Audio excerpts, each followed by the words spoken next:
시작해볼까? 이게 왜 안 되냐? 어쨌는데 이거랑 보자니?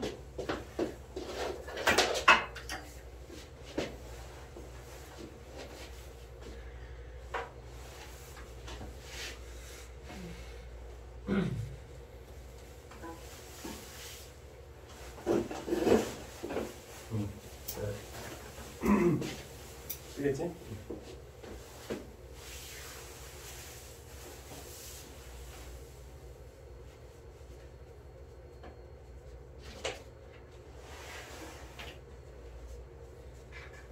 됐다.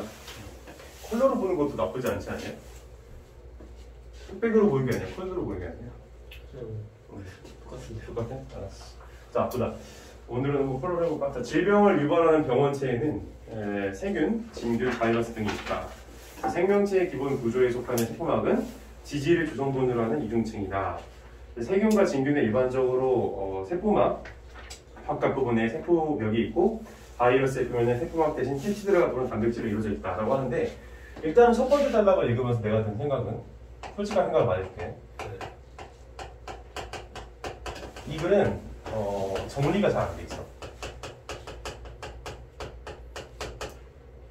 그러니까 왜 그렇게 느꼈냐면, 일단은 생명체의 기본 구조에 속하는 세포막은 지질을 주성분으로 한다라고 이렇게 얘기를 하고 있는데, 근데 이제 세균과 진균 같은 경우에는 일반적으로 세포막 바깥 부분에 세포벽이 있고 바이러스의 표면에 세포막 대신 캡시드라고 부르는 단백질로 이루어져 있다 이렇게 얘기를 하는데, 정보를 남발하는 느낌이 들거든.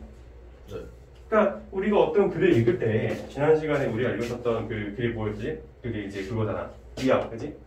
미학에 있어서 예술의 정의를 어떻게 할 것인가 문제가 있다. 이런 식으로 서론에서 내가 무슨 얘기를 할 건지 소재를 알려줘야 된단 말이야. 네. 알려주긴 하는데 뭐가 문제점이다라는 얘기를 하기보다는 남발하고 있는 느낌이 사실 더 많이 드는 게 사실이야, 그지? 네. 그래서 정리가 안 되게 느껴져. 근데 이런 경우에는 어떻게 글을 읽어내는지에 대해서 이제 고민을 해보면, 네. 두 가지 방법이 있을 것 같아. 그러니까 첫 번째 방법은 천천히 읽는 거지, 연습할 때. 그러니까 당연한 얘기긴 해, 어떻게 보면. 그래서 어떤 식으로 읽냐, 여기에서 이제 세균, 진균, 바이러스 등이 있는데, 역시 항목이지. 이것도 그러니까 카테고리지, 범주 어떻게 보면. 근데 이 중에서 이제 세균이나 진균 같은 경우에는 일반적으로 세포막 바깥 부분에 세포벽이 있고, 그 다음에 이제 그리고 그 정민이 여기다 좀 써놔야겠다. 깜빡할 뻔했다. 통지 말겠지? 그거 가져가. 깜빡하고 안 주면 안 되니. 그래서 바이러스의 표면은 세포막 대신 캡시드라고 부르는 단백질로 이루어져 있다라고 얘기하고 있잖아. 그래서 정리가 안 돼 있는 것처럼 느껴지지만, 위에 첫 번째 단락에서 읽었을 때 너희들이 저 카테고리를 조금 더 신중하게 읽어준다면 그나마 해결이 되는 부분이 있다라는 거야. 그러니까 이렇게 읽었을 때 나도 이렇게 느낀다고. 뭐야 이렇게 지저분해, 더러워, 짜증나 막 이런단 말이야. 근데 이 사람이 그래도 정리를 조금이라도 해놓은 게 있다면, 세균과 진균은 세포벽이 있고 이 바이러스 등은 세포막 대신 캡시드라고 부르는 단백질로 이루어져 있다. 그러니까 정리는 이런 식으로는 정리가 돼 있다는 거야. 알겠어? 각각이 가지고 있는 어떤 외부적인 측면을 얘기하고 있다 이거지. 그런 부분을 내가 캐치해줬다면 괜찮다 이거지. 그 정도만 해도. 그리고 기본 구조에 속하는 세포막은 뭘 주성분으로 하나? 지질을 주성분으로 한다 이렇게 얘기를 하고 있어. 그래서 이거는 전제야. 지질. 여기에서 세균, 진균, 바이러스 등이 전부 다 지질을 주성분을 하고 있다 이거지. 세포막이. 알겠어? 오케이? 그렇게 글을 정리를 해주면 좋을 것 같아. 다시. 그래서 세균, 진균, 그다음에 바이러스 이렇게 있다고 썼을 때 얘네들의 공통점은 무엇이냐? 바로 세포막을 지질을 주성분으로 한다는 게 공통점이 될 것이고, 차이점이라면 어떤 차이점이 지금 있는 거야? 세균과 진균 같은 경우에는 세포벽. 그렇지, 세포벽이 있고, 얘네들 같은 경우에는 캡시드가 있다. 그래서 이제 예전에 정리가 질문했던 것처럼 카테고리를 어떻게 우리가 봐야 되는지 그 포인트가 무엇이냐? 나열한 거야. 알겠지? 그 하나하나 포인트를 짚어주면 그게 뭐가 되는 거야? 이렇게 카테고리가 된다 이거지. 이해돼? 간단한 거야. 그래서 이 부분에 대해서 공통점과 차이점을 보는 게 정말 중요하다는 얘기를 해주고 싶고, 그리고 이렇게 공통점 차이점 보는 거는 비단 이 단락에 관련된 내용뿐만 아니라 이 지문 전체를 아우르는 데 있어서 굉장히 핵심적인 키워드가 되고 있어. 우리가 이제 지난 시간에 배웠었던 이 미학 지문에 있어서 혹시 학제도 기억나? 폴링우드, 벨, 그지? 그다음에 웨이츠, 그지? 그다음에 누구? 프랑스, 그다음에 프리드, 이런 사람들이 되게 많았잖아. 디샹이었나? 샘, 이런 것도 있었고. 근데 이런 사람들을 우리가 쫙 읽고 나서 뭐를 중요한 포인트로 잡았었어? 각각이 가지고 있는 공통점과 차이점 아니었어? 네. 마찬가지라는 거야. 여기에서도 이제 공통점 차이점을 굉장히 중요시 여기는 지문인데, 그래서 이제부터 3월이잖아 우리가 지금. 3월은 내가 이제 뭘 많이 가르친다고 그래서 주로 글을 보는 구조, 그렇지? 그런 측면을 많이 강조할 거라고 얘기했었는데, 비교 또는 대조 사고방식이 이제부터 본격적으로 등장하기 시작하는 거야. 근데 이 비교 대조를 우리가 이는 데 있어서 가장 중요한 포인트가 무엇이냐면 이거야.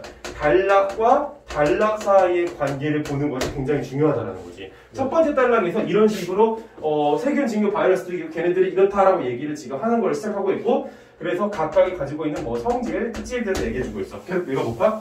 바이러스의 종류에 따라 캡시드 외부가 지질 주성분을 하는 피막으로 덮인 경우도 있다라고 얘기하고 있어. 자, 한편 진균과 일부 세균은 다른 병원체에 비해 건조, 열, 화학 물질의 저항성이 강한 뭘 만든다? 포자를 만든다 라고 얘기하고 있지. 네.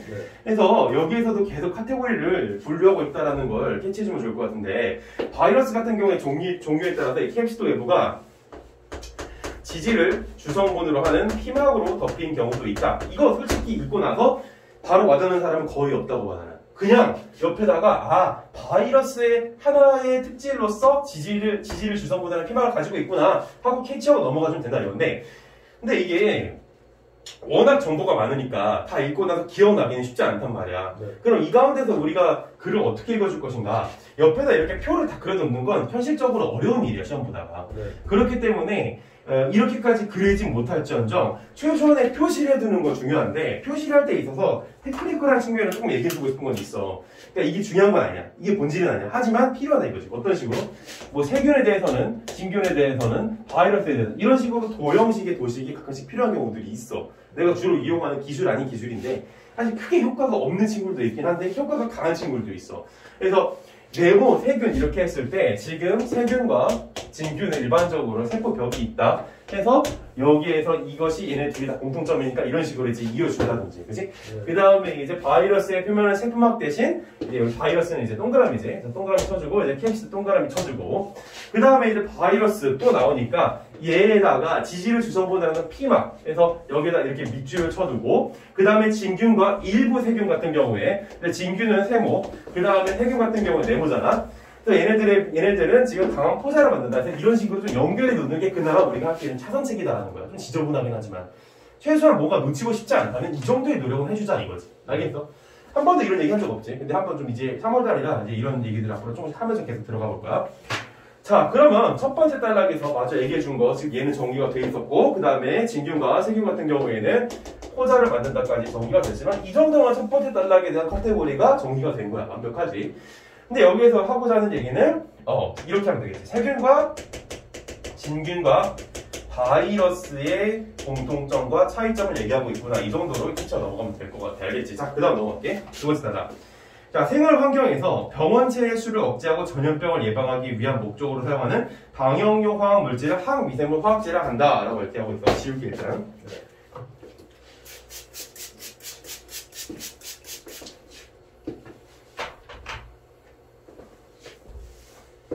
어제 정민이가 나한테 이제 질문한 건데, 법학 작성 시험 지문 좀 봐봤다며. 네. 그거 어땠어? 읽고 나서? 되게 당연한 반응이네. 맞아, 겁나 어렵지. 그래서 안 그래도 어제 네가 나한테 질문해줬잖아, 그거에 대해서. 그래서 앞으로 질문해도 질문해도 되고, 그리고 너만 공부할 게 아니라 원정이도 같이 너가 어떤 질문을 받는지를 좀 같이 공유해서 이제 목요일 날에 추가 수업 시간에 같이 공유를 좀 해서 얘기도 해볼 수 있으면 좋겠어. 그래서 내가 목요일 날 당장 딱 질문을 그냥 다 갖다 줘서 바로 보여줄 수는 없겠지만, 사실 선생님 제가 이런 질문을 봤어요. 좀 같이 해보면 어떨까 얘기해주면 나도 준비해서 좀 이런 식으로 다는 못 보더라도 부분 문제적인 측면만 좀 다뤄주도록 해볼게요. 네. 보면 도움 많이 되고. 그래서 계속 가보자. 제가 생활 환경에서 병원체 수를 억제하고 전염병을 예방하기 위한 목적으로 사용하는 방역 화학 물질을 이렇게 하고 있지만 여기서 지금 수식어가 또 등장하지. 그래서 방역용 화학 물질을 항미생물 화학제다라고 이렇게 얘기를 하는데, 그래서 항미생물 화학제는 다양한 병원체가 공통으로 갖는 구조를 구성하는 성분들의 화학 작용을 일으킴으로, 이게 중요한 포인트가 뭐야? 항미생물 화학제가 공통으로 갖는 구조를 구성하는 성분들. 근데 아까 여기에서 세균, 진균, 바이러스의 공통 성분은 지질이었지. 세포막이. 그 성분을 지금 여기서 얘기해주고 있다는 걸 첫 번째 단락과 두 번째 단락 사이의 관계를 이용해서 알아낼 수 있다면 정확한 독해가 된다고 볼 수 있을 거야. 첫 번째 질문에, 첫 번째 단락에서는 이런 식으로 진균, 세균, 바이러스에 대한 공통점과 차이점을 얘기하고 있었다면 이제부터는 이런 식으로 병원성 세균, 병원체들에 대한 대항하는 도구들에 대해서 얘기하고 있구나라는 걸 가볍게 짚어줄 수가 있을 거야. 느껴져? 그러니까 문제점이 있고 대안이 들어온다 이거야. 우리가 지난번에 읽었던 이 지문은 문제점이 무엇이다 라고 이렇게 문제점이 무엇이다 해서 문제점을 이렇게 딱 얘기를 해주지만 얘 같은 경우에는 그런 게 이게 대놓고 나오진 않는단 말이야. 그래서 너희들이 읽으면 거기서 뭘 찾아야 되는 거야? 스스로 문제점을 찾아야 되는 거야. 글을 읽으면서 여기서 지금 이런 거를 대상으로 하고 이런 거 문제점으로 보고 있구나. 그러니까 이거를 캐치해내자 문제점을. 그리고 나서 그 문제점에 대해서 뭐를 제시해줘야 돼? 해결책을 제시해줘야 될 거 아니야. 지금 그러니까 여기서 갖는 구조가 비교 대조가 중점적인 글이긴 하지만 또 어떤 관계가 오고 있는 거야? 인, 과 관계가 오고 있는 것이지. 알겠어? 원인이고 이제 결과인 것이지. 그래서 이게 바로 그 결과값인 거야. 항미생물 화학제. 근데 걔네들은 어떤 작용을 한다고? 공통점들에 대한 작용을 한대. 그래서 광범위한, 그렇겠지. 공통된 부분에 대한 효과니까 광범위한 살균 효과가 있다. 자, 그러나 이런 거 등장했을 때는 항상 민감하게 반응하라는 얘기를 우리가 기초 수업 때부터 계속 하고 있어. 그러나 병원체의 구조와 성분은 병원체의 종류에 따라 완전히 같지는 않으므로, 그치? 동일한 항미생물 화학제라도 그 살균 효과가 다를 수 있다. 무슨 얘기인지 알겠지? 얘네들이 각각이 가지고 있는 구조가 다르기 때문에 아무리 항미생물 화학제가 이 지질에 영향을 미친다고 할지라도 뭐야? 살균 효과는 차이가 있을 수밖에 없다 이런 얘기를 하고 있어. 그래서 이거에 대해서 몇 번 질문에서 우리한테 질문을 던져? 뒤에 가면 37번에서 이거에 대한 문제가 나오지. 디테일한 문제. 이거 맞춘 사람. 그래 맞췄죠? 자, 오케이. 그럼 이제 세 번째 단락으로 넘어가 보자고. 자, 항미생물 화학제 중 멸균제에 대한 얘기가 먼저 나오고 있는데 카테고리 분류가 들어가야 돼. 여기서 또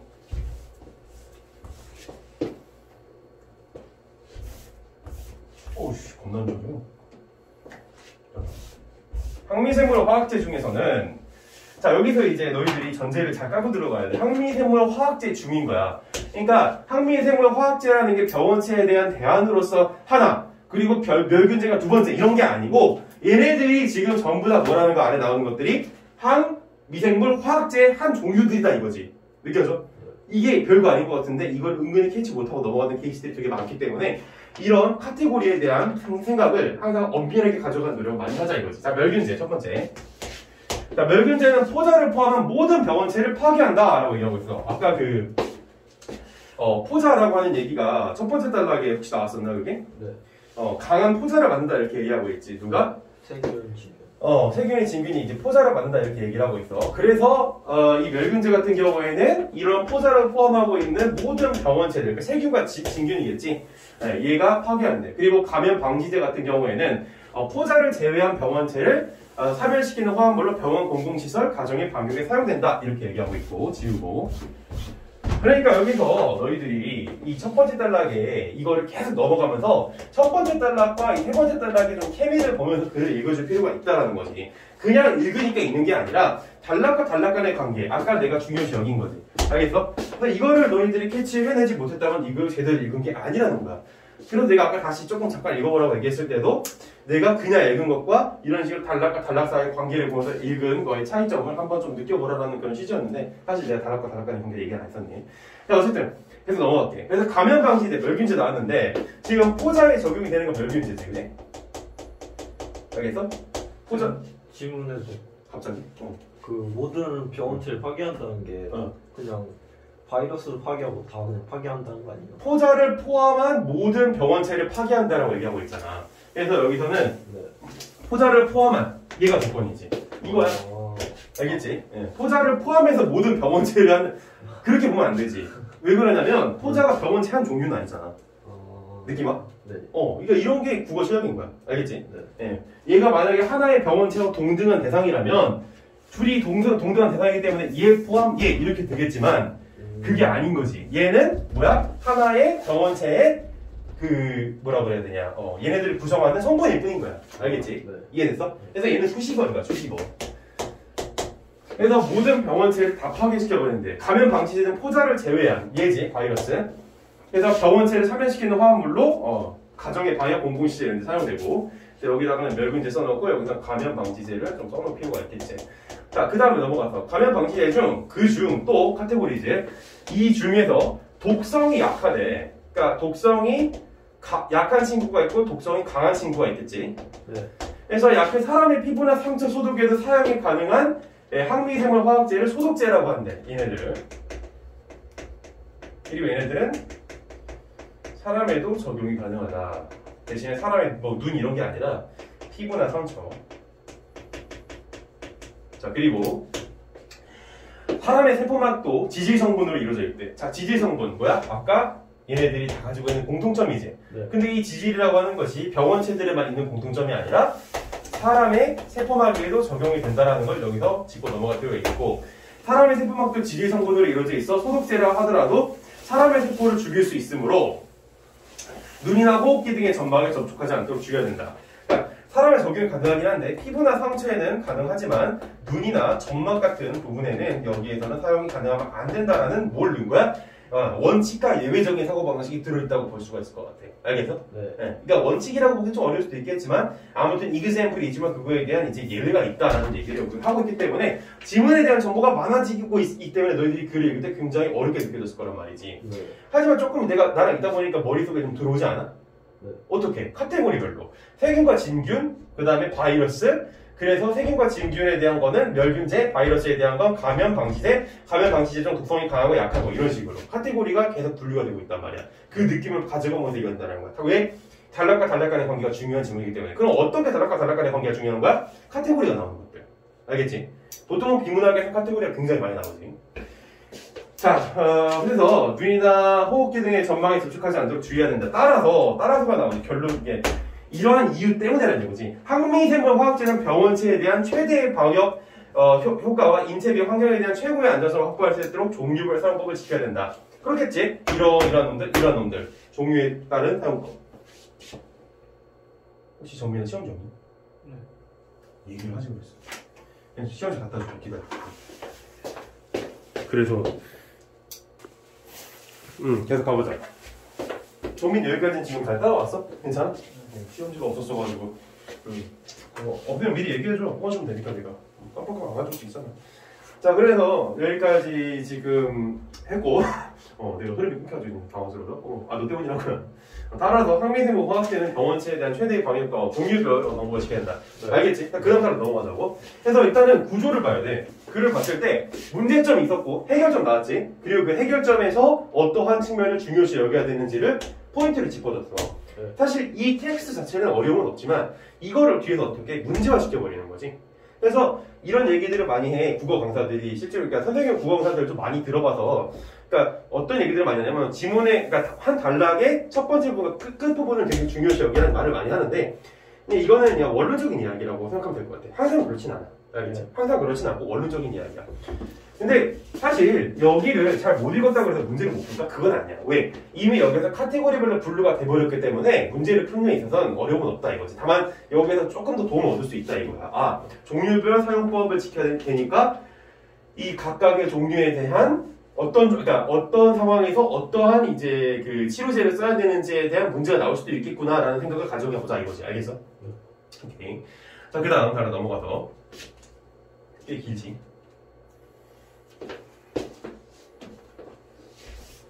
자, 항미생물 화학제의 작용 기제에 대해서 이제 얘기를 한대. 그러니까 이 지문은 첫 번째 그 단락에서 처음 시작했을 때는 와 이렇게 지식을 남발하냐라고 얘기를 생각을 해봤지만 읽어가면 읽어갈수록 그래도 나름의 이제 논리를 가지고서 글을 썼다라는 걸 우리가 캐치해낼 수가 있어. 그러니까 지금 문제점과 해결책이 나왔고 그 해결책들에 대한 정의를 내려주고 그 이후에 그 해결책들의 소개에 대한 구체적인 작용 기제를 보고자 하는 거지. 알겠어? 작용하는 프린시펄이 뭔지를 보고자 하는 거야. 그래서 크게 병원체 표면을 손상시키는 방식과 병원체 내부에서 대사기는 저해하는 방식으로 나눌 수 있지만 많은 경우 두 기제가 함께 작용한다라고 얘기를 하고 있어. 그래서 여기에서 우리가 카테고리를 또 짚고 넘어갈 수 있는 게 표면을 손상시키는 방식, 그치? 표면을 손상시키는 방식과 내부를 손상시키는 방식, 그 다음에 표면과 내부를 둘 다 동시에 손상시키는 방식. 이거를 캐치하고 넘어가자 이거야.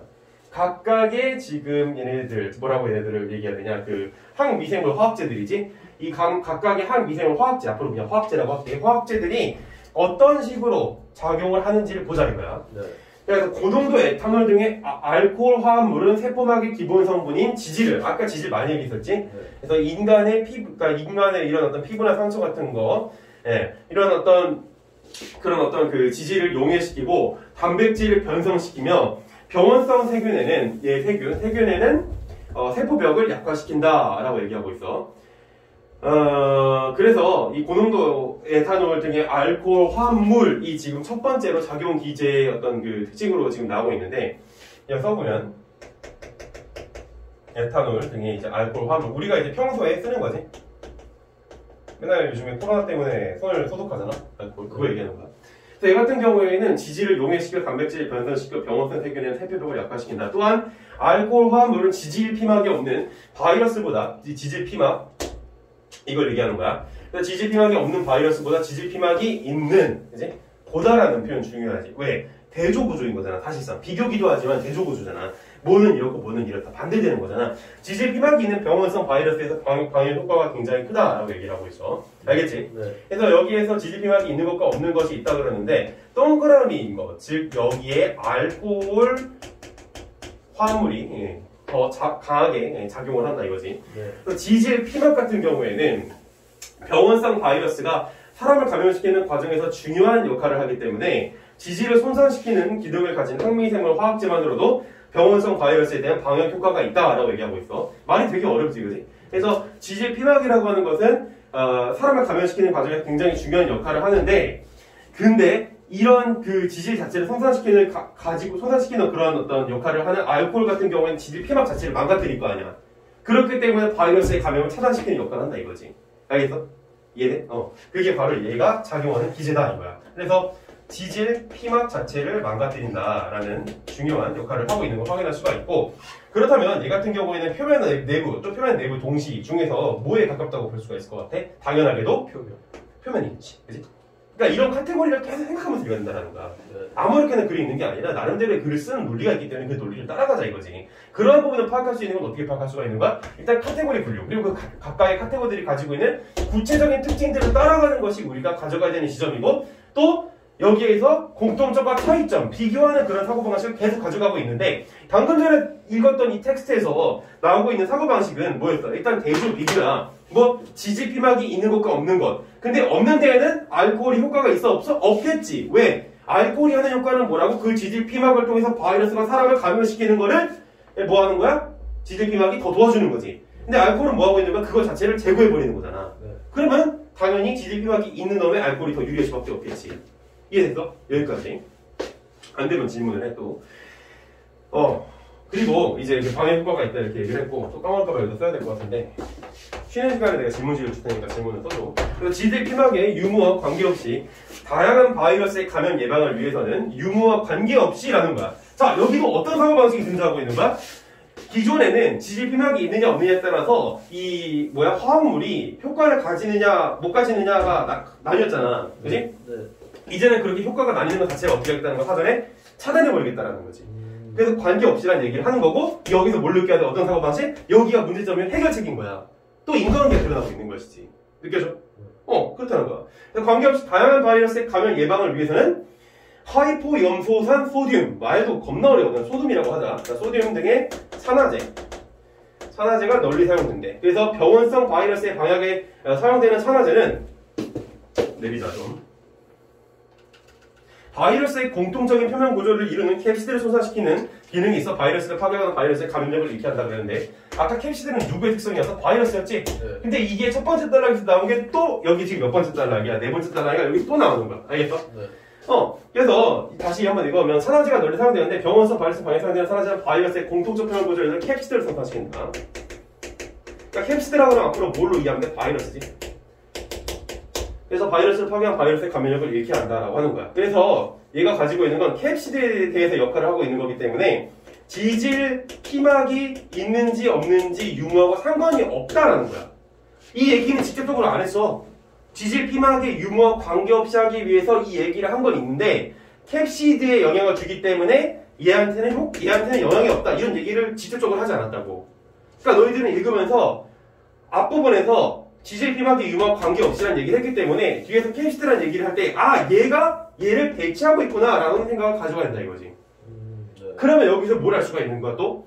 저희 아까 알코올 화합물하고 이 소듐 산화제하고의 차이점을 알 수가 있는 거잖아. 알겠어? 오케이? 이런 식으로 글을 자꾸 사고방식을 가져가면서 읽어야지 그냥 그렇구나 정보의 캐치했는데 수능에 있는 비문학 지문은 정보가 아니라 정보 캐치 싸움이 아니라 정보 캐치 싸움이 아니라 무슨 싸움입니까? 글을 어떤 사고방식을 갖고 있느냐의 싸움이야. 이런 세팅이 기본기가 너희들은 나랑 이제 12월부터 1, 2월 동안 계속 해온 거거든. 그렇잖아. 그치? 내가 글을 읽을 때 그냥 정보 캐치해서 이렇게 읽은 게 아니라 여태까지 어떻게 읽었어서 글을 읽으면서 계속해서 단락과 단락 간의 관계 그리고 글을 읽으면서 어떤 포인트에 중점을 둘 것인지 이걸 중요시 여기서 가르쳤는데 내가 항상 중요시 여기는 거는 정보 캐치가 아니라는 거야. 정보 캐치가 아니라 이 사람이 글을 쓰는 논리 있지. 이 사람이 글을 쓰는 사고방식 이걸 따라가자라는 게 내 주의야.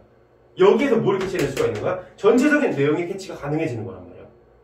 알겠어? 자세한 걸 어떻게 다 캐치해? 너희들이 뭐 천재도 아니고 나도 이거 다 읽고 나서 기억 다 안 나. 이런 질문을 하더라고. 그러니까 문제 풀 때 내가 지문을 왔다 갔다 해도 되냐? 겁나게 왔다 갔다 해도 돼. 대신에 시간 조절은 좀 필요하겠지. 네. 간다. 자, 병원체 표면에 생긴 약간의 손상의 병원체를 사면시키는 데 충분하지 않더라도 항매생물 화학제가 자 지금까지는 그러면 뭐에 대한 얘기였어? 앞부분이? 표면에 대한 얘기였지? 네. 이제부터 뭐 하고 있는 거야? 항매생물 화학제가 내부 아까 여기서 분류했던 거 어디서 카테고리 내부 그대로 진행을 하고 있잖아. 네. 알겠어? 그러니까 이런 카테고리별로 글을 읽는 게 이 사람의 사고방식이었던 거야. 단순히 스케줄의 수면을 넘어서서 그 순위가 이런 방식으로 사고방식을 가지고 글이 있는데 그걸 못 따라가지면 우리가 어떻게 글을 읽어? 네. 그래서 그러니까 예측이 된 거야 우리는 이미. 위에서 처음에 세균 친구 바이러스 분류한 것부터 시작해서 각각의 세표별 캡시드 분류한 것부터 지질 이렇게 공통적으로 놓은 것부터 계속해서 카테고리가 파생이 되고 있고 그리고 얘네들에 대해서 지질, 그러니까 얘네들이 작용하는 그 기제에 대해서 표면이냐 내부냐 표면 내부의 동시냐 이걸 가지고도 계속해서 얘기를 진행해 나간다 이거지. 느껴져? 이게 이 글을 읽어야 되는 방식인 거야. 그리고 이 글은 되게 중요한 게 계속해서 단락과 단락이 연결되는 느낌이 들어. 그게 느껴지면 오케이. 넘어가도 괜찮아? 괜찮아? 정리 괜찮아? 오케이. 자, 항미대로 화학제가 내부를 침투하면 살균 효과가 증가한다. 여기서 뭘 할 수가 있어? 또 비교하고 있는 거지. 내부가 더 좋구나. 이런 어떤 병원체들을 죽여버리는 데 있어서는. 그래서 알킬 화재 산화제 말도 겁나 어렵죠 항상. 자 여기 또 분류가 나와야 돼. 알킬 화재 얘도 산화제의 한 일종인데 알킬 화재 산화제는 병원체의 내부를 침투한대. 그래서 필수적인 물질 대사를 정지시키는데 무섭지. 물질 대사를 정지시킨다. 그래서 글루탈 알데히드와 같은 알킬 화재가 알킬 작용기를 단백질에 결합시키면 단백질을 변성시킬 기능을 상실하게 하고 라고 얘기하고 있잖아. 여기까지 다 읽었을 때 이게 쉽게 읽혀? 나는 문돌이야. 나는 문돌이 대망이거든. 난 문돌이 대망이야. 뭐 잘한 건 아니지만 그래서 어쨌든 난 문돌이 대망이야. 이러고 읽으면은 어떤 데 그냥 여기다 버린다. 뭐라는 경우가 이런단 말이야. 그래서 글루타로 알데히드와 같은 알킬 화재가 알킬 작용기를 단백질에 결합시키면 단백질을 변성시켜 기능을 상실하게 한다. 나는 어디에 포인트를 넣었을까? 딱 이거야. 변성시켜 기능을 상실한다. 다른 건 모르겠어. 뭐 알킬 화재 꺼져! 뭐 이런데 말이야. 난 그냥 단백질 변성. 그게 뭐인가? 물질 대사 정지인 거지. 알겠어? 단백질 정지시킨다. 단백질의 변성을 일으킨다 이거지. 근데 단백질에 대한 변성이라는 얘기는 아까 위에서 한번 나온 적이 있어. 어디서 나왔었어? 단백질에 대한 변성. 위에서 지금 보게 되면은 몇 번째 단락이냐?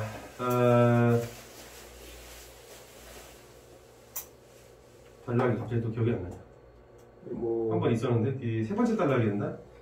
네 번째 단락. 네 번째 단락이었나? 네 번째 단락에 거기에 단백질을 변성시키며 세포막의 기본 성분인 지질을 용해시키고 오케이 맞네 거기 있지 그지? 맞아 거기였던 거야. 그래서 단백질을 변성시킨다는 얘기도 사실 여기도 카테고리 하나로 작용했다는 거야. 그러니까 이걸 다시 보는 게 중요하다는 게 아니라 위에서 글을 읽었을 때 단백질을 변성시킨다라는 이 네 번째 단락에서의 카테고리가 여기서 또 적용이 된다 이거지.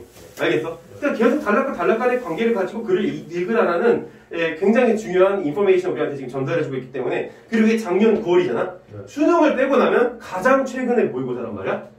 우리한테 지시하는 바가 있는 거야. 글을 읽을 때 아무렇게나 읽는 게 아니라 이런 식으로 카테고리별로 글을 분리하면서 읽어주자는 생각 가져가 보자는 거야. 아니 뭐 얘기를 했으니까 다시 넘어가 보면 여기였지, 그지? 네. 그래서 여기에서 지금 보면은 단백질을 변성시킨다라고 얘기를 하고 있어. 얘 같은 경우에는. 그리고 병원성 세균에서 세포벽을 약화시킨다라고 얘기하고 있어. 그러니까 이 사람은 이 뒤에서 이 부분에 대해서 뭐라고 얘기하고 있는 거냐면은 표면이고 이거는, 그지? 단백질을 변화시킨 건 내부였던 거야. 이 부분 사실 뭐 캐치를 못했어도 상관이 전혀 없긴 한데, 왜냐면 우리가 이제 외부 내부라는 생각을 가지고 있잖아 지금, 그치? 그래서 이거를 계속해서 적용을 시킨다는 측면에서 그냥 읽어주면 상관은 없지만, 그럼에도 불구하고 내가 너희들한테 전하고 싶은 건 이런 식으로 위에서 분류가 되어 있는 것들을 아래서 적용해보는 연습을 계속 해봐야 된다 이거지. 넘어가 볼게. 자, 그래서 이런 알키로제, 알키살균, 단백질 변화시키는 성실하게 하고, 핵산의 염기에 결합시키면 핵산의 비정상 구조를 변화시켜 유전자 복제와 발현을 교란한다. 그러니까 얘는 단백질을 변성시키기도 하고 또 핵산을 비정상 구조로 변화시키기도 한다는 게 두 번째 특징이 될 거야. 알겠지? 자, 넘어갈게. 마지막. 자, 산화제인 산화제인 하이포염소산 소듐은, 아 진짜 어려워, 그치? 하이포산 염소산 무슨 소듐 이렇게 얘기하고 있어. 그러니까 위에서 나왔던 거지 이거. 네. 기억나? 표면에 대한 작용하는 거. 네. 이거는 병원체 내에서 불특정한 단백질. 그러니까 얘 같은 경우에는 표면 플러스 내부였던 거네. 왜? 여기 내에서라고 나와 있잖아. 병원체 내에서 뭐 불특정 단백질을. 내가 좀 오늘 판서를 좀 지저분하게 해서 미안하다. 불특정 단백질들을 산화시켜 단백질로 이루어진 효소들의 기능을 비활성화하고 병원체를 3회를 일으킨다. 어쨌든 얘도 단백질 자체에 영향을 준다라는 얘기를 한 거죠. 알겠지? 자, 여기까지 읽었으면은 이제 어느 정도 정리가 될 거야. 자, 보면 처음에 어떻게 시작했어? 세균과 진균과 바이러스, 그리고 걔네들이 가지고 있는 공통점과 차이점, 그리고 각각의 병원체들에서 작용하고 있는 화합물들이지, 화합물들. 네. 그 화합물들. 그리고 그 화합물들이 얘네들이 뭐 지질 피막을 갖고 있거나 가지고 있지 않거나에 있어서 어떤 부분에 더 효과가 있는지에 대한 얘기, 그리고 이것과 상관없이 영향을 미치도록 하는 화합물에 대한 얘기, 그리고 그 이후에 외부, 내부 하면 이 글이 이제 끝나게 되는 거야. 알겠지? 그래서 읽으면서 자꾸 이 단락들의 카테고리를 너희들이 스스로 확인하는 연습을 하는 게 굉장히 중요하다는 얘기를 할 수 있고. 자, 34번. 자, 윗글에서 답을 찾을 수 있는 질문에 해당하지 않는 것은 무엇인가 하고 보게 되면 일단 그냥 이거 그냥 할게. 1번. 병원성 세균은 어떤 작용 기제로 사람을 감염시킬까? 라고 얘기하고 있어. 자, 아까 병원성 세균은 이걸 얘기하는 거지. 근데 세균 같은 경우에 어떤 작용 기제로 사람을 감염시킬까? 라고 얘기했는데, 자, 이 글에서 등장했던 작용 기제는 병원체의 작용 기제가 아니라 화합물의 작용 기제였단 말이야. 한 번도 이런 식으로 어떤 병원체의 작용 기제를 얘기한 적이 없다라는 거야. 이게 정답은 1번이지. 이거를 바로 파악할 수 있다면 글을 정말 잘 읽었다고 볼 수 있겠지. 자, 2번. 알코올 화합물은 병원성 세균의 살균에 효과가 있을까라고 물어봤어. 자, 알코올 화합물 아까 여기 나왔었지. 얘 같은 경우에는 병원성 세균에 대해서 효과가 있을까라고 이렇게 얘기를 지금 하고 있는데, 지금 알코올 화합물 같은 경우에는 세포막의 기본 성분인 지질을 용해시켜 단백질을 변성시키면 병원성 세균에서 세포벽을 약화시킨다는 얘기가 나왔어. 알겠지? 그래서 병원성 세균에서 세포벽을 약화시키기 때문에 살균의 효과가 당연히 있겠지. 3번. 바이러스와 세균의 표면 구조는 어떤 차이가 있을까라고 해가지고, 바이러스와 세균의 표면 구조, 이런 차이인 거지. 알겠어? 얘는 세포벽에 껴있는 캡시드가 있고 당연히 볼 수 있는 거. 첫 번째 단락에 대한 얘기였지. 4번. 병원성 바이러스 감염 예방을 위한 방역에 사용되는 물질에는 무엇이 있을까? 다 나왔지. 알코올 화합물, 그 다음에 각종 산화제들. 5번. 항미생물 화학제가 화학제가 병원체에 대한 광범위한 살균 효과를 나타내는 이유는 무엇일까? 바로 이거지. 첫 번째 단락에서 얘기했던 지질. 정답은 1번. 알겠어? 이렇게 해결해 줬다면 너희도 글을 잘 읽은 거야. 이거 틀린 사람 없지? 오케이, 다행이야. 잘 따라오고 있어. 만약에 틀리다면 여태까지 내 수업 들은 게 조금 아깝게 느껴질 거야. 35번. 윗글을 읽고 이해한 내용으로 적절하지 않은 것은 무엇인가? 라고 물어보고 있어. 일단 지울게요. 너무 지저분해서.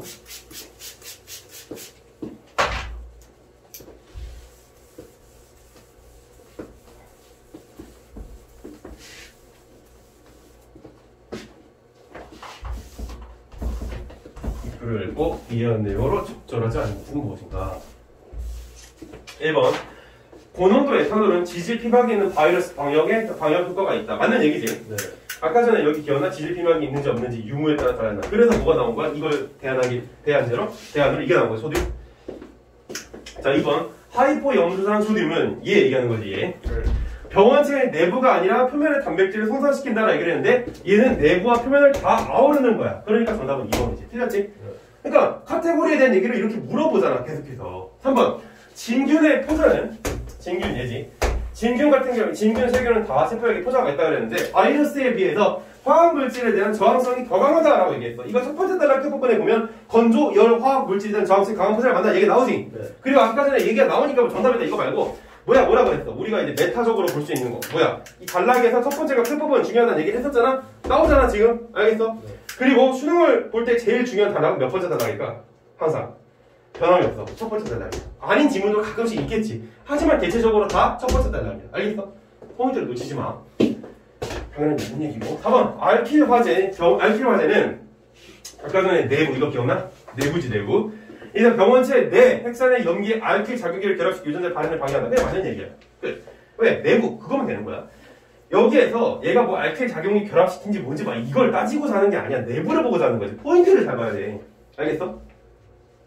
자, 5번. 산화제가 다양한 바이러스를 사멸시키는 것은 그 산화제가 바이러스의 공통적 구조를 구성하는 성분들에 작용하기 때문이다. 라고 얘기하고 있지. 자, 산화제. 산화제가 나온 건 꽤 많았지, 단락이. 일단 네 번째 단락에서 나왔었지. 그지? 네 번째 단락에 보면은 하이포, 염수산, 소디움 산화제. 이 같은 경우에 널리 사용된다. 라고 얘기하고 있지. 왜? 이 같은 경우에는 뭐야? 바이러스의 공통적인 표면 구조인 뭐? 캡시드를 손상시키는 기능이 있다고 그러잖아. 지질이 아니라 이거는 뭐야? 캡시드였던 거야. 그러니까 이것도 맞는 얘기지. 알겠어?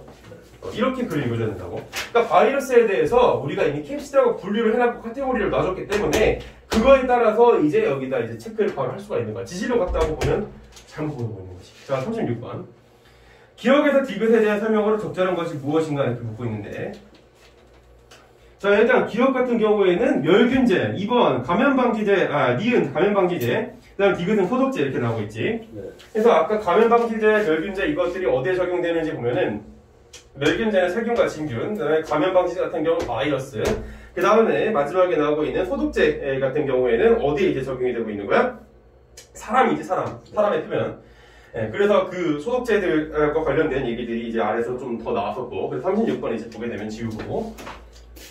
자, 이거는 지금 뭐를 우리한테 묻고자 하는 거야? 바로 비교 대조인 것이지. 뭐 공통점과 차이점을 계속해서 파악하고자 하는 거야. 주로 뭐에 초점이 맞춰져 있어? 차이점이지. 네. 공통점보다는. 기억과 니은, 뭐 니은과 디귿, 기억과 디귿 이런 거 붙는 거니까. 그래서 보게 되면 1번. 기억과 니은은 모두 뭐? 여기 지금 멸균제와 감염방지제. 얘네들은 모두 질병의 원인이 되는 진균의 포자와 바이러스를 사멸시킬 수 있다라고 얘기하고 있어. 자, 근데 여기에서 기억 같은 경우에는 그 진균의 그 포자와 바이러스를 그 진균의 포자와 그 다음에 바이러스를 사멸시킬 수가 있어 없어? 멸균제 같은 경우에는 있어요. 포자를 포함한 모든 병원체 여기서 중요한 포인트가 되는 모든에 너희들이 그 눈이 갔었어야 돼. 네. 알겠지? 그래서 니은은 해당이 안 되지 근데. 네. 그렇지? 니은 같은 경우에는 감염방지제인데 포자를 제외한이라고 나와 있어. 네. 그러니까 포함한 제외한 뭐가 있는가? 포자를 가지고 또 카테고리를 분류시키고 있는 거잖아. 알겠어? 네. 그러니까 이거 이제 틀린 얘기인 거지. 자, 그럼 2번.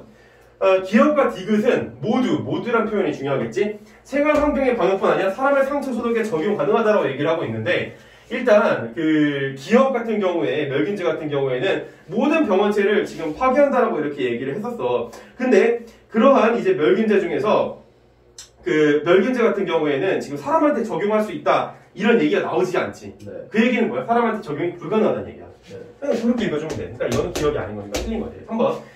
니은과 디귿은 모두 바이러스의 종류에 따라 살균 효과가 달라질 수 있다라고 얘기하고 있어. 자, 니은과 디귿, 감염방지제하고 이제 그 디귿, 그러니까 그 뭐였지? 그 디귿, 소독제. 네. 모두 바이러스의 종류에 따라 살균 효과가 달라질 수 있다 이렇게 얘기를 하고 있는데 일단 감염방지제 같은 경우에는 포자를 제외한 병원체를 사멸시키는 화학물이라고 그랬지. 네. 그러면 포자를 포함하고 있는 것 같은 경우에는 이 살균 효과가 좋지 않겠지. 네.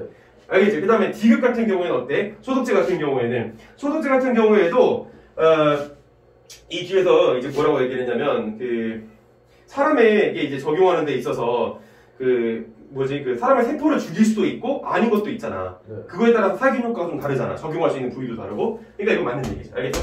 정답은 3번이 되는 거 그래서. 4번. 기억은 니은과 달리. 자, 그러니까 여기서 이제 멸균제를 얘기하고 있는데 멸균제는 그 감염 방지제하고 달리 세포막이 있는 병원성 세균을 사멸시킬 수 있으나 피막이 있는 병원성 바이러스는 사멸시킬 수 없다라고 이렇게 얘기하고 있는데 세포막이 있는 병원성 세균을 사멸시킬 수 있으나 그 피막이 있는 병원성 바이러스를 사멸시킬 수 없다 이렇게 얘기하고 있는데 지금 여기에서 중요한 포인트가 뭐야? 기억 같은 경우에는 모든 걸 다 사멸시킬 수 있다 이렇게 했잖아. 그러니까 이렇게 피막이 있는 병원성 바이러스는 사멸시킬 수 없다는 얘기 함부로 하면 돼, 안 돼? 네. 안 된다는 얘기야. 그러니까 여기서 1번하고 4번에 전부 다 모든이 적용되고 있는 걸 볼 수가 있겠지. 그러니까 이게 이렇게 수량 형용사에 너희들이 초점을 맞추느냐 못 맞추느냐에 차이점이 될 텐데, 근데 이게 어떠한 포인트를 더 중요하게 읽어주냐 마느냐 그런 것보다는 이 사람이 지금 얘기를 할 때 있어서 각각의 멸균제 감염 방지제 이 각각의 카테고리를 분류하고 있다라는 거 그 자체가 중요한 포인트가 돼야 될 것 같아. 5번 니은은 D급과 달리 지금 여기에서 이제 감염 방지제지 감염 방지 같은 경우에는 수속제하고 달리 2인치 해력으로 사람의 점막에 직접 닿아서는 안 된다라고 이렇게 얘기하고 있는데 피부나 상처 소독에서 사용이 가능하다는 얘기를 대놓고 했지. 이건 틀린 얘기야. 알겠어? 정답은 3번이지. 그래서 질문을 해도 돼요? 네. 그 3번 풀 때 디귿이 사람에 따라서 그러니까 다를 수 있는 그냥 이게 디귿이 근데 감염 방지제 중이라서 그치. 맞아. 그것도 되는 거야. 그치. 그렇게 읽는 게 그렇게 맞지, 그치. 감염 방지제 중에서 독성이 약해서 이 같은 경우에는 그 사용 가능하다 이렇게 얘기를 했었잖아, 그치? 네. 네. 그러니까 감염 방지제 같은 경우에는 지금 그 니은에서 이제 뭐라고 얘기를 했었냐면 포자를 제외하냐고 얘기를 했었잖아. 그러니까 너가 중요한 지적을 다시 해준 거네. 내가 놓치고 할 수 있는 부분을. 얘 같은 경우에는 지금 감염 방지제라고 이렇게 얘기를 했었고 그 감염 방지제 같은 경우에는 포자지. 네. 포자를 포함하냐 포함하지 않느냐의 유무에 따라서 갈렸단 말이야. 그래서 이렇게 읽을 수 있다는 거지. 알겠지? 네. 자, 그 다음에 이제 넘어가서 제일 어려운 그 문제였지. 37번. 보기는 윗글을 읽은 학생이 가상의 실험 결과를 보고 추론한 내용이다. 가에 들어가 말을 적절하지 않은 것은 무엇인가? 이렇게 물어보고 있는데 이거 진짜 어려운 문제야 이거. 사실 만약에 조금 내가 얘기해주고 싶은 거는 좀 실전 스킬적인 측면에 있어서 진짜 좀 부탁하는 건데 강국하게 시험을 볼 때 이런 식의 문제 나오잖아. 네. 딱 견적이 나와. 네. 풀다 보면 야 이거는 3, 4분 걸리겠다. 못하면 5분 정도 걸릴 수도 있겠다. 이런 문제들은 일단 패스해. 아니 이거 중요한 얘기야. 네. 장난이 아니고 네. 이 문제를 푸느라고 문학 문제 4-5개를 놓칠 거야? 아니면 문학 문제 4-5개를 더 맞추고 이걸 놓칠 거야? 이걸 놓친 게 낫죠. 그게 낫지. 근데 시험 볼 때는 우리의 마인드가 어떻게 움직이는 줄 알아? 여기에다가 내가 조금이라도 시간 투자하면 매몰 비용이라고 하는 게 느껴져 우리가 본능적으로. 네. 여기 이미 투자했는데 시간 너무 아까운데 그럼 이거 마저 풀어버릴까? 이렇게 된단 말이야. 네. 좋아. 그렇게 생각하는 거 인정해. 네. 하지만 이거 매몰 비용 인정할 수는 있겠지만 기회 비용은 어떡할 거야? 이걸 풀므로써 놓치게 되는 그런 큰 이익은 어떡할 거냐 이거지. 생각을 잘하란 말이야. 이거 내 감정이라는 게 굉장히 비합리적으로 움직이는 거라서 시험 볼 때 이런 문제 나오면 난 X표적으로 안 풀어. 진짜야. 이건 내 오랜 경험에서 나오는 얘기야. 거짓말 아니고 진짜야. 내가 자랑은 아니지만 이제 로스쿨 시험을 이제 2번 쳤던 사람이어서 처음에 이런 문제에 너무 얽매여서 망했었어. 되게 중요한 얘기라고. 알겠지? 네. 과연 니들이 버릴 수 있을까? 걱정이 되는데. 질고. 근데 왜? 패스하고 하면서 솔직히 완전 그 문학 다시 풀고 오면은 솔직히 아예 못 풀지 않아요. 그거. 이거? 네. 안 풀어도 된다니까? 어차피 남들도 다 틀릴 건데? 근데 남들이 다 만든 문제를 내가 틀리면 어떻게 돼? 대학을 그냥 못 가는 거야. 빨리 빠야 되는 거야. 근데 남들이 다 틀리던 문제 나 틀리면 어떻게 돼? 아무런 영향이 없어. 무슨 얘기인지 알겠지? 근데 정답률이 그렇게 낮아요? 맞지, 이거. 찾아봐야 되겠지만 낮겠지, 이거. 자, 넘어갈게. 자, 가상의 실험 결과에 항미생물 화학제를 살균한 알코올 화합물 A를 변환시켜 다음과 같은 결과를 얻었대. 그러니까 여기 지금 알코올 화합물 표면에 영향을 미치는 놈인데, 얘 같은 경우에는 내부에는 영향이 없지, 그러니까. 알겠어? 네. 자, 그래서 계속 읽으면은 이 같은 경우에 A에서 지질을 손상시키는 기능만을 약화시켜 B를 얻었다라고 이렇게 얘기하고 있어. 자, 그러면 여기에서 우리가 이제 얘기해 볼 수 있는 거 A, 여기다 난 이 문제 풀 때 이렇게 옆에다 이렇게 그림을 그려놨는데 A에서 이제 B 같은 경우에는 지질 손상시키는 기능을 약화시켰다라는 얘기를 하고 있어. 자, 그러면 아까 전에 본문에서 이런 알코올 그런 어떤 화합물 같은 경우에 여기서 지금 어디에 해당된다고 볼 수가 있는 거야? 알코올 화합물 같은 경우에는 이거 일단 멸균제, 감염방지제 이런 것 중에서 감염방지제겠지, 그지? 네. 피부나 상처 소독에 사용이 가능하니까. 근데 그 중에서 그러니까 얘네들이 왜 피부 상처 소독에 사용이 가능한 거야? 사람의 독성이 약해서 그런 거지. 독성이 약해서. 네. 더우니까 말이 안 나오네. 독성이 약해서 그런 거야. 근데 얘네들이 사람의 이런 표면에서 효과를 가질 수 있는 건 뭐 때문이야? 지질을 손상시키기 때문이지. 네. 근데 그 지질을 손상시켰다 그러면은 표면에 미치는 영향이 어떻게 되겠어? 당연히 줄어들겠지. 오케이? 그 다음에 이제 넘어가서 A에서 캡시드를 손상시키는 기능만을 강화시켜 C를 얻었다라고 얘기하고 있어. 자, C 여기 보게 되면은 지금 C는 여기다 분류했는데 C 같은 경우에는 캡시드 손상 기능을 강화시켰다라고 얘기하고 있어. 자, 그러면 캡시드 손상 기능을 강화시켰다라고 보면은 우리가 뭐에다 이거를 이제 적용시킬 수가 있는 거야? 바로 코드미지. 기억나? 얘 같은 경우는 캡시드를 약화시키는 그런 어떤 역할을 했다 이거야. 왜? 지지 피막의 유무에 따라서 이게 갈렸기 때문이지. 알겠어? 그래서 그렇게 지금 해당되는 게 이제 C라고 볼 수가 있는 거고, 자, 마지막에 D가 되겠지, D. D 같은 경우에는 B에서 캡시드를 손상시키는 기능만을 강화시켜 D를 얻었다라고 얘기하고 있는데, 캡시드를 손상시키는 그 기능을 강화시켜서. 그러면은 여기에서 B 같은 경우에는 아까 A에서 C가 된 거하고 B에서 D가 된 건 다르지. 왜? A에 지금 지지를 손상시키는 기능도 얘는 그대로 가지고 있는 거고, 캡시드를 손상시키는 그 기능도 그대로 가지고 있어. C는 그러니까 둘 다 가지고 있는 거야. 근데 얘 같은 경우는 어때 지금? 지지 손상 기능은 제거가 됐지. 네. 근데 D 같은 경우에는 이제 캡시드 손상 기능이 올라가게 되는 거야. 네. 그러면 얘 같은 경우는 지질, 피막에 영향을 안 받겠지. 알겠어? 네. 이 정도로 이제 정리를 해두고 여기를 읽어보자. 자, 화합물의 방역 효과를 안정성을 비교해보면 땡땡땡이라고 추론할 수 있어. 자, 단 지질 손상 기능과 캡시드 손상 기능은 서로 독립적이고 화합물 A, B, C의 비교 조건은 모두 동일하다 가정하. 독립 변수를 제거하고 있는 건데. 자, 1번 보게 되면은 B는 여기 B는 A에 이제 그 B에서 지질 피막이 있는 바이러스에 대한 방역 효과는 작고 인체에 대한 안전성은 높다라고 얘기하고 있어. 자, 그러면 B 같은 경우는 어때? 예, 지질 피막이 있는 바이러스에 대한 방역 효과는 작겠지. 왜? 지질 손상 기능을 약화시켰으니까. 알겠어? 네. 근데 인체에 대한 안전성은 A에 비해서 높아, 낮아. 높겠지 당연히. 왜? 지질 손상 자체를 아예 낮춰버렸거든. 네. 그러니까 이것도 맞는 얘기지. 자, 2번.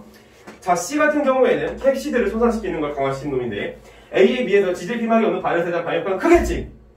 알겠어? 피막과 상관이 없잖아. 그리고 인체에 대한 안전성은 같겠지. 왜? 지질 손상 자체에 영향을 아무것도 준 게 없으니까. 오케이? 이해돼? 3번. C, 캡시드 강화시킨 거. 이거는 B에 비해서 지질 손상시킨 거, 지질 손상 약화시킨 거에 비해서 지질, 피막이 있는 바이러스에 대한 방역 효과는 크다라고 이렇게 얘기하고 있어. 어때? 맞지? 이 얘기는. 그치? 근데 인체에 대한 안전성이 갖다 틀렸지. 왜? 지질 손상을 약화시켰기 때문에 B가 더 강하겠다. 라는 거야. 그러니까 얘가 틀린 얘기니까 정답은 3번이 되는 거지. 알겠어? 물론 이렇게 나처럼 분류시켜서 빨리 문제를 풀 수 있다면은 오케이. 하지만 오래 걸릴 것 같다? 견적이 그러면 넘어가도 괜찮다 이거야.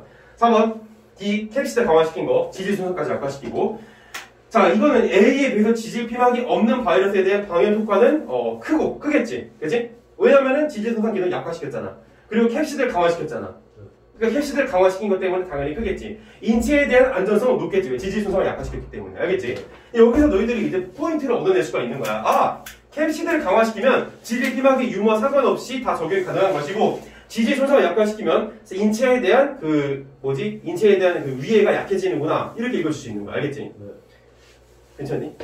자, 5번. 자, D 같은 경우에 캡시드 강화시킨 거. B에 비해서 지질 피막이 없는 바이러스에 대한 방역 효과는 크고 똑같은 얘기지 4번이랑 인체에 대한 안전성은 같다라고 얘기하고 있어. 당연하겠지. 왜? 둘 다 지질 손상에 대한 영향은 똑같기 때문이지. 됐어? 이거 정답은 3번. 이해됐어? 밤이라 좀 졸린 거 아니야? 너희들? 자, 여기까지 하고 좀 쉬었다가 심청이 보고 오늘 마무리해보도록 하겠습니다.